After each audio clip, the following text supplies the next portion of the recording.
மாட்டோம்ல. Super. என்ன ஓடுங்க பிடிங்க. மாமி என்ன சேர்த்துக்கடா. வாங்க ஜூட் வாங்க ஆடலாம் வாங்க. இல்ல நில்லுல என்னல விளையாடுதியா? ஆமா. அவதான் போக்கத்து போய் ஏன் பின்னாடி ஓடி வரானா? நீ என்ன குழந்தையா துளி துளி குதிச்சுக்கிட்டு இருக்கியா? ஏன் சொல்ல மாட்டேன்? கையில இருக்கிறத காட்டிடுங்கோ. முடியாதுல. அப்ப இதுல ஏதோ வில்லங்க இருக்கு. என்ன பழைய இளவரோட போட்டோவா? இல்ல பாருல பாத்துக்கோல போட்டோல பாத்துக்கோ பாரு. புரியுதுங்க. இதுதான் உங்க மனசை போட்டு கஷ்டப்படுத்துதா? நீங்களும் நானும் கவலைப்பட்டு என்னங்க பிரயோஜனம்? புரிய வேண்டியவங்களுக்கும் புரியலையே. அவங்களுக்கு எப்ப புரியட்டுமோ அப்ப புரியட்டும் பேசாம இருக்க முடியுமாம்ல? அதெல்லாம் உங்க கால சம்பந்தி. கல்யாணம் ஆன உடனே ஒரு புள்ளைய பெற்றுண்டு உங்களை தாத்தா ஆக்குறதும் மாமிய பாட்டி ஆக்குறதும் ஓல்டு ஃபேஷன். சும்மா மீடியேட்டர் மாதிரி பேசாதல. உங்களுக்கு ஒரு பேரை வேணும், அது உங்க பையன் மூலியமா வேணும். அதுக்கு நீங்க வயிற்று அடிச்சுட்டு என்ன செய்யறது? இடிச்சுக்க வேண்டிய இடிச்சுக்கலையே. நான் கூட என்னடா அவ கல்யாணம் ஆன உடனே தனி கொடுத்துன போறாளேன்னு யோசிச்சேன். அப்ப மனசு கொஞ்சம் சங்கடமா தான் இருந்துச்சு. அப்புறம் யோசிச்சோம்ல, அப்ப சரிதான். எப்படி சரின்னு சொல்றேன்? எல்லா பொண்டாட்டிகளுக்கும் தன்னுடைய புருஷன் கெத்தா தனியா தெரியணும்னு ஆசைப்படுவாங்க. இந்த மகேஷ் பையன் எப்ப பார்த்தாலும் அவங்க அம்மா முதுகு பின்னாடியே ஒளிஞ்சுக்கிட்டு இருக்காப்ல. தைரியம் இல்லாத பையன். ஓஹோ. அதான் அவ தனியா கூப்பிட்டு போயிட்டா. பாருங்க, இது பொம்னாடி சமாச்சாரம். இத நானும் மிஸ் ஆண்டியப்பூனா பேசினா இது நல்லா இருக்காது, கேட்டுக்கோங்க. நீங்க என்ன பண்றேன்? மகிய பார்த்து பக்குவமா பேசுறேன். பேசும்போது உங்க சேஃப்டிக்காக வேப்பல கொத்த கையில எடுத்துட்டு போங்க. போங்க. நானா? என்னங்க வீணா போனவனே வெத்து வேட்டு. இன்னைக்குதால உருப்படியான ஒரு விஷயத்த சொல்லிருக்கல. ஆமா பரம கல்யாணி மேல பாரத்தை போட்டு போ புள்ள.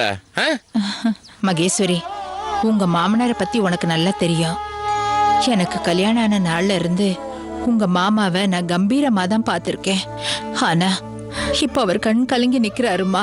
பாத்துக்கோல போட்டல பாத்துக்கோ பாரு.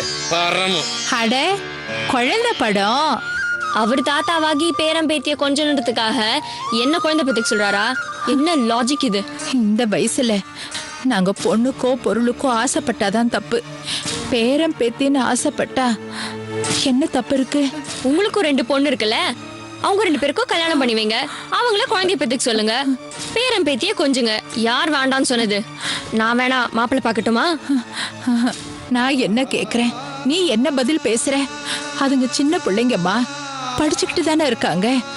அதுங்களுக்கு போய் ஓ அவங்க 2 பேரும் சின்ன பொண்ணுங்க, நான் பெரிய பொண்ணா? எனக்கு குழந்தை பெத்துக்கிற வயசு வந்துட்டா மகளுங்களுக்கு ஒரு நியாயம், மருமகளுக்கு ஒரு நியாயமா? கடவுளே, ஏன் நீ இப்படி எல்லாம் பேசுற? குழந்தை பெத்துக்கிறதுங்கிறது புருஷன் பொண்டாட்டிக்குள்ள இருக்க தனிப்பட்ட விவகாரம். அதுல யாரும் தலையிடவும் கூடாது, தலையிட உரிமையும் கிடையாது.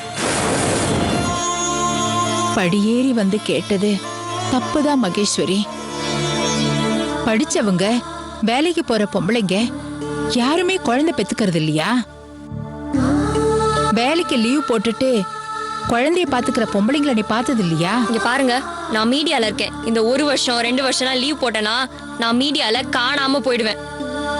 இதை நான் மகேஷ்டையும் சொல்லியாச்சு, அவனும் இதை புரிஞ்சுக்கிட்டான். என்ன 1 நாள் இல்ல 2 நாள் இங்கே தங்கி இருந்து நான் மகேஷ் கிட்ட பேசி பாக்குறேனே. நீங்க 2 நாள் இல்ல 2 வருஷம் கூட இங்க இருங்க.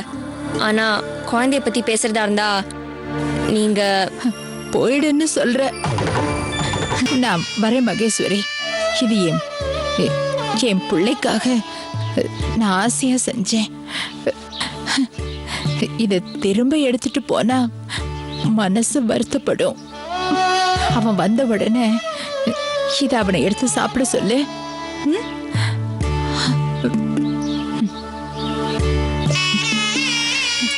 எனக்கு உன் மேல வருத்தம் இல்ல. நீ ஏதோ பேசுற, படபடன்னு பேசுற. வர